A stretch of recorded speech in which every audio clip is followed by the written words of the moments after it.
Alors, il y a eu au cours du mois de janvier un changement important dans la vie politique française et l'organisation des partis. C'est la présidence désormais par Marine Le Pen du Front National.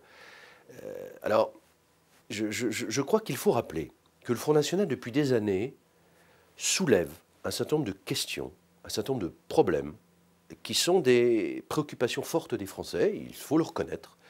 Les questions liées à l'évolution de l'immigration, les questions de sécurité, un certain nombre de points qui méritent qu'on en parle. Et je crois que les politiques, de droite comme de gauche, n'ont pas suffisamment de courage d'aborder ces questions pour y apporter des réponses.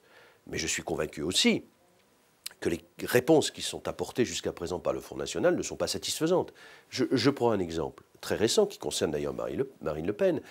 Lorsqu'elle explique qu'elle est opposée à ce que les représentants d'une religion, notamment à Paris, bloquent des carrefours, bloquent des rues pour venir faire la prière à l'extérieur, je suis tout à fait d'accord avec elle, c'est inacceptable dans une république laïque, c'est tout à fait scandaleux.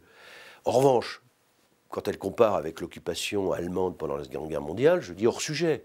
C'est totalement absurde, ça n'a aucune relation.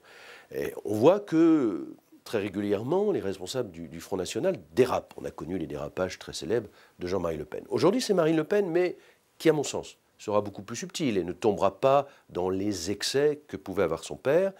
Et c'est un vrai danger parce que c'est un électorat qui va grossir, je le répète, en comprenant parfaitement les gens qui votent pour le Front National à un moment donné, pour réagir, pour s'exprimer, dire leur mécontentement, expliquer que les hommes politiques habituels des grands partis de gouvernement, et je mêle là la droite et la gauche, ne répondent pas à leurs préoccupations, ne sont pas assez à leur côté pour répondre aux priorités qui sont les leurs, aux problèmes qui sont les leurs, quand on va dans un certain nombre de quartiers en France aujourd'hui où l'état de droit n'est plus assuré, où la police ne rentre plus, où les services médicaux ne rentrent plus, où les pompiers ne rentrent plus, ce n'est pas acceptable.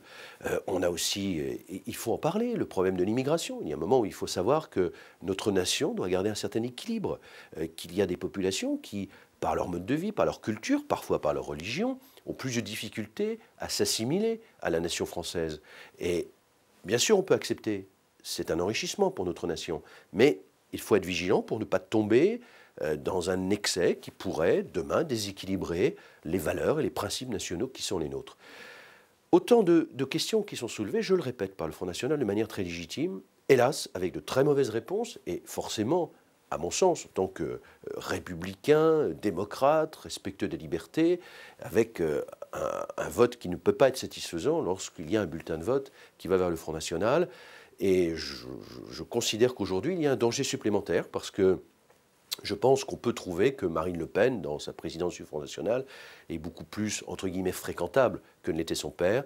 Et ça doit nous amener, et je pense en particulier à la droite républicaine, à être encore plus vigilants et à réfléchir à des vraies réponses aux vrais problèmes des citoyens français.